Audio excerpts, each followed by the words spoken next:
everyone! In this video, I only want to share about my incredible experience in Scope FMSA Exchange Program.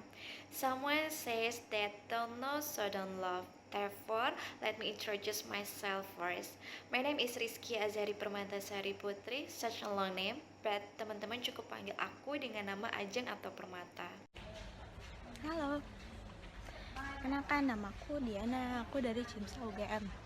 Sekarang aku lagi ikut Action Story ke Thailand. Selamat pagi, saya Farhan, mahasiswa kedokteran UPH yang sedang melakukan student exchange di kota Wrocław, Polandia. Oke, jadi kenalin, nama aku Araf. Aku research exchange students periode 2019-2020. First of the most memorable moments adalah banyak banget.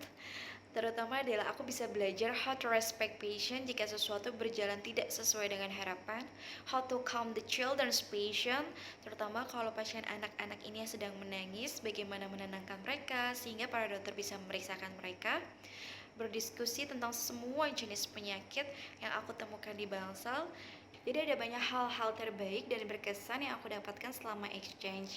For examples in medical knowledge, jadi di departemen anak ada nih namanya the rapid group S streptococcus test procedure. Jadi aku bisa lihat langsung dari pengambilan sampel yaitu dengan swab throat, lalu diaplikasikan ke kit dan menginterpretasikan hasilnya, dan itu sangat-sangat berkesan buat aku.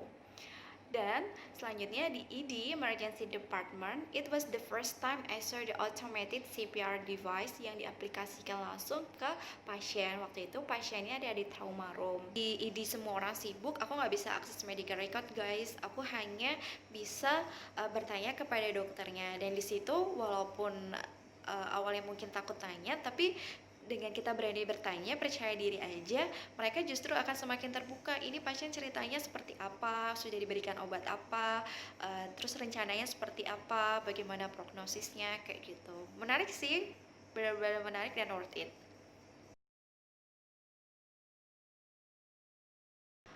Apakah learning objektif yang diharapkan tercapai? The answer is yes. Kenapa?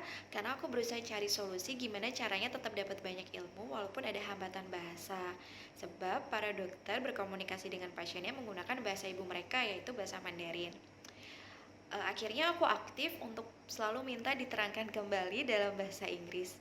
Dan bersyukur banget para mahasiswa, residen, bahkan dokternya mau menjelaskan kembali dalam bahasa Inggris dan detail, sehingga aku merasa diterima dengan baik karena mereka mau berbagi ilmunya dengan aku. Pengalaman yang dapat di exchange apa sih?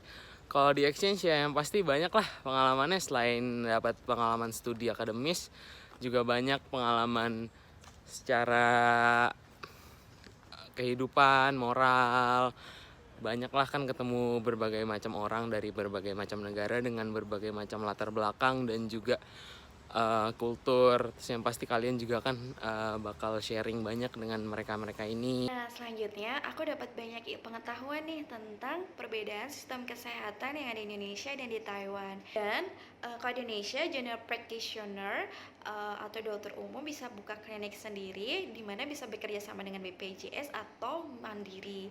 Sedangkan di Taiwan, fresh graduate doctor tidak ada istilah general practitioner, dan jarang sekali mereka membuka klinik sendiri karena biasanya mereka akan memilih langsung menjadi dokter spesialis. Sebab seperti yang aku bilang sebelumnya, di Taiwan itu akses pelayanan kesehatannya lebih mudah bagi penduduknya, seperti itu. Dan sebelum mereka menjadi dokter spesialis, mereka ada 2 tahap. Yang pertama postgraduate year, mungkin kalau di Indonesia seperti internship. Kalau internship kan setahun ya, kalau di sana itu 2 tahun. Dilanjut dengan resident dengan durasi 3-5 tahun tergantung spesialis yang diambil. Dan the best thing lainnya adalah I can expand my connection with my friends from many countries. Waktu itu aku dapat kenalan banyak dari Taiwan, tentu saja LEO-nya, dan semua yang aku kenal di rumah sakit. Dari Australia ada juga peserta skup lain. Waktu itu dia mengambil di departemen anak selama 1 bulan sehingga aku ketemu dia hanya 2 minggu. Kemudian aku juga dapat teman-teman dari Malaysia, Thailand, Vietnam karena tinggalnya di asrama. Jadi asrama ini memang ada 1 kamar untuk mahasiswa-mahasiswa pertukaran pelajar dan seneng banget. Jadi kan lumayan guys, kalau misal mau pergi ke negara mana, oh udah punya kenalan nih, mungkin aja bisa minta ditemanin untuk traveling. Nah, aku seneng banget dengan traveling ini karena selama traveling aku bisa belajar dan memperluas pola pikir aku serta mendapatkan good living habits dari kebudayaan orang-orang Taiwan. Salah satunya adalah budaya mengantri yang di sana aku salut banget.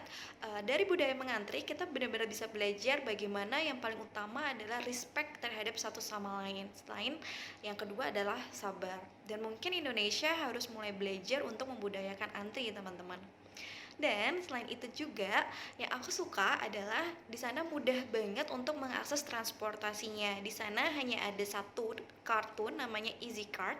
Dia ini bisa di top up kapanpun dan dia bisa berguna untuk mengakses transportasi lewat bis, lewat MRT, lewat kereta cepat atau menggunakan bicycle. Dan yang paling penting adalah ketika aku punya network dengan dokter-dokter yang ada di sana.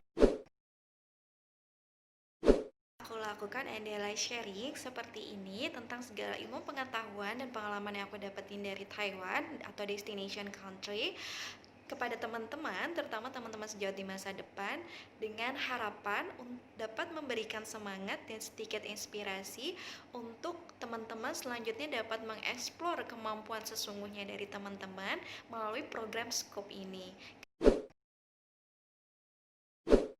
Culture shock yang aku alami ada di 4 hal. Ini aku urutin banget dari yang benar-benar kerasa banget buat aku. Yang pertama adalah dari food, makanannya. Yang kedua dari language. Yang ketiga adalah cuaca. Dan terakhir ada religion. Kenapa aku bilang food? Yang pertama karena almost 30 days aku di sana. Setiap aku mau beli makan itu pasti selalu nanya nih sama penjualnya, is there pork here? Because I can't eat pork. Karena memang di Taiwan dominan juga yang dijual adalah pork, sebab pork di sana setelah aku tanya sama teman aku di sana harganya lebih murah dibandingkan beef atau chicken kayak gitu. Yang kedua adalah masalah bahasa. Jadi untuk di rumah sakit tidak jadi masalah sebab walaupun antara dokter dengan pasien yang menggunakan bahasa Mandarin, tetapi semua orang yang aku temui di rumah sakit mau dengan berbaik hati menjelaskan kembali dalam bahasa Inggris. Nah, kerasanya adalah pada saat traveling. Nah, yang ketiga adalah masalah cuaca. Jadi saat aku ke Taiwan itu sedang ada winter, teman-teman. Di sana walaupun winter, uniknya tidak turun salju, tetapi untuk aku sebagai orang Indonesia agak cukup tidak nyaman jika ada turun hujan lebat disertai angin kencang pada saat winter, sehingga aku stay di dormitory. Dan yang keempat adalah masalah religion. Kenapa?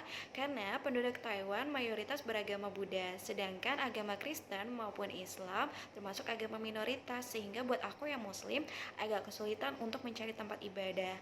Nah, alhamdulillahnya selama aku exchange di rumah sakit, aku menceritakan kebutuhan aku yang harus beribadah 5 kali sehari, sehingga ada salah satu dokter yang mengizinkan aku untuk menggunakan ruangannya hanya 10-15 menit untuk aku beribadah.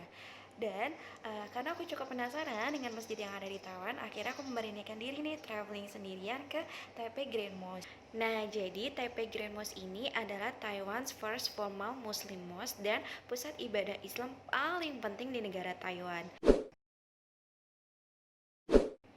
Jadi menurut aku, exchange experience is precious experience yang pasti tidak akan pernah teman-teman dapatkan kalau teman-teman tidak ikut exchange kayak gitu. Jadi menurut aku worth it banget dan teman-teman harus coba diri teman-teman ikut seleksinya dan mencoba untuk bisa berangkat ke negara tujuan teman-teman. Nah, jadi tentang research exchange,